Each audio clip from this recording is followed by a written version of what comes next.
प्रिय दोस्तों, वसई की मुंबई की गौशाला से आज की इस चिंतन यात्रा को हम आगे बढ़ाते हैं।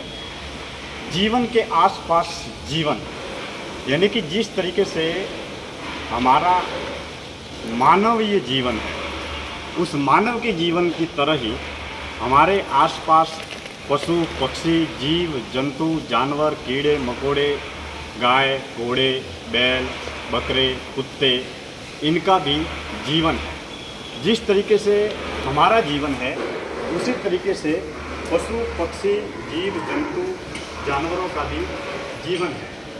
हर जीव में परमपिता परमात्मा का वास है।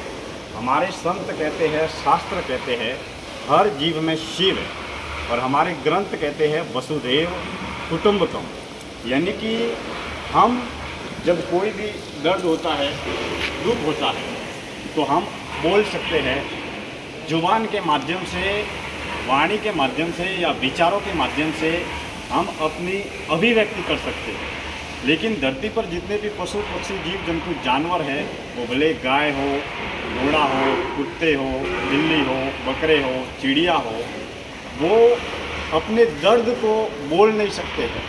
सर्दी, बारिश, गर्मी, हर ऋतु में हम भले ही गांव में रहे या शहर में रहे, हमारे आसपास में, पड़ोस में जितने भी जीव मात्र है, प्राणी मात्र है, उनके प्रति सेवा का भाव, दया का भाव, करुणा का भाव, जन कल्याण का भाव और जीव दया और मानव सेवा का भाव हमारे दिल में हमेशा होना चाहिए।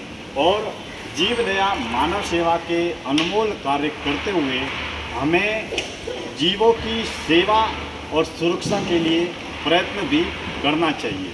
हम भले ही गांव में रहे या शहर में रहे, जीव दया और मानव सेवा के जो कार्य है, उनको अपने दैनिक दिनचर्या का हिस्सा बनाना चाहिए। जिस तरीके से हम भोजन रोज खाते हैं और पानी रोज पीते हैं, उसी तरीके से आपके आसपास में जो कुत्ते हैं, गौ माता है, बिल्ली है, बकरे है, चिड़िया है, जितने भी जीव हैं, उनको पानी पिलाकर सेवा का कार्य करें, उनको रोटी देकर सेवा का कार्य करें। गौशालाओं में जाकर आप अपने हाथों से सेवा का कार्य करें, क्योंकि सेवा में जो आनंद आता है, वो मेरे दोस्तों न तो अमीरी में आनंद आता है, न प्रसिद्धि में आता है, और न ही पद पुरस्कार में वो आनंद प्राप्त होता है। यानी कि सेवा ही साधक की सबसे बड़ी यात्रा है। अगर हम अपने जीवन का कल्याण करना चाहते हैं, तो हमें सेवा, साधना, भक्ति से जुड़ना चाहिए।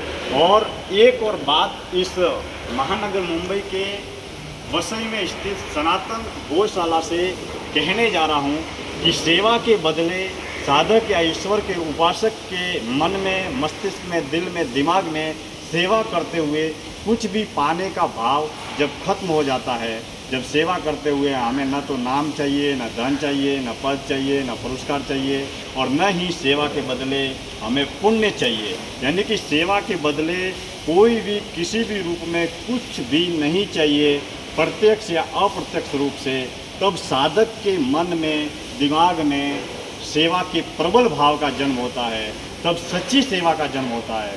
और जैसे जैसे हम सेवा के सात्विक और शुद्ध रूप को उपलब्ध होते हैं, तब हमारा जीवन आत्म कल्याण की ओर अग्रसर होती है। यानी कि सेवा का सुख जो है, आनंद जो है, वो अनंत सुख है, क्योंकि सेवा का जो सुख है वो कभी खत्म नहीं होता है। और जीवन में हमारी जो असली कमाई है, वो अमीरी, प्रसिद्धि या ज्ञान न होकर हम अपने कर्मों के माध्यम से, वाणी के माध्यम से, विचारों के माध्यम से जो सेवा करते हैं, वही हमारी असली कमाई है। क्योंकि पंच तत्वों का जो पुतला है, मानव की जो देह है, ये जो मानव की देह है, ये मानव की देह पृथ्वी, जल, वायु, अग्नि, आकाश, इन पंच तत्वों से जन्म लेकर काम, क्रोध, लोभ, मोह, अहंकार, इन पंच विकारों को भोग कर ये माटी का खूबसूरत पुतला एक दिन माटी में मिल जाएगा। लेकिन इस पंच तत्वों की जो देह है, और इस देह के जरिए जो भी जैसे भी हम कार्य कर रहे हैं, वाणी, विचार, कर्म के माध्यम से, वैसे ही हमारे चेतना शक्ति का निर्माण हो रहा है, वैसे कि ही हमारी प्राण ऊर्जा का जन्म हो रहा है। यानी कि कार्य का महत्व नहीं है, जो कार्य हम कर रहे हैं वो किस भाव से कर रहे हैं, क्योंकि भगवान की भक्ति हमेशा भाव से होती है। हम धन साधन वस्तु पदार्थ की भीड़ जुटाकर हम संसार को पा सकते हैं, लेकिन सत्य को नहीं पा सकते, क्योंकि हमारे आसपास जो भी ईश्वर के रूप में जो साक्षात विद्यमान है, जो जीव है, प्राणी है, वो अपनी जुबान से बोल नहीं सकते, जुबान से बोल नहीं सकते। वो दुख दर्द पीड़ा तकलीफ भले ही पानी पिलाकर सेवा करें, उनको भोजन खिलाकर सेवा करें, भले ही आप यथा योग्य सेवा करें, अपनी जितनी भी योग्यता है, समृद्धि है, जितना भी भाव है, लेकिन सेवा को अपने दैनिक दिनचर्या का हिस्सा बनाएं। आप भारत देश के किसी भी गांव में रहते हो या मुंबई, बेंगलोर, चेन्नई, मद्रास, सूरत, अहमदाबाद, देश या दुनिया के किसी भी कोने में रहते हो, अपने आसपास जिन जीवों का जीवन है उनकी सेवा कीजिए। अगर चिड़िया है, कुत्ते हैं, गाय है, उनको पानी पिलाइए। और आपके आसपास गौशाला है या आपके आसपास ऐसे जीव है जिनको आपकी सेवा की सुरक्षा की ज़रूरत है, उन जीवों की सेवा कीजिए। ये हमारा हिंदू सनातन धर्म सिखलाता है, और सेवा के जरिए, साधना के जरिए हम अपनी आत्मा का आत्मकल्याण कर सकते हैं। मैं दिनेश्वर माली आप सभी का तहे दिल से हार्दिक आभार व्यक्त करता हूँ। आपने तमाम सेवा से जुड़ी इन तमाम बातों को सुना, और आप अपने जीवन में भी सेवा करने का संकल्प लेवे।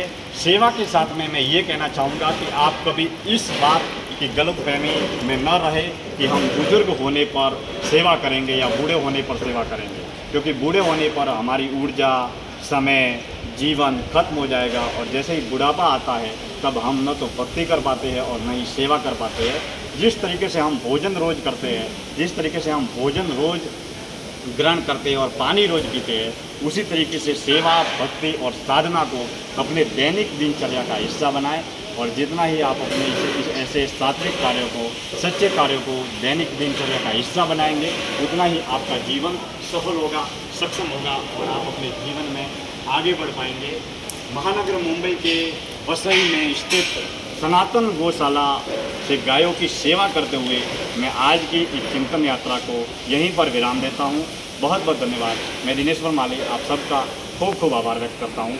जय गौ माता, जय गोपाल, हिंदू सनातन धर्म की जय, माता पिता गुरुदेव की जय। जय श्री राम।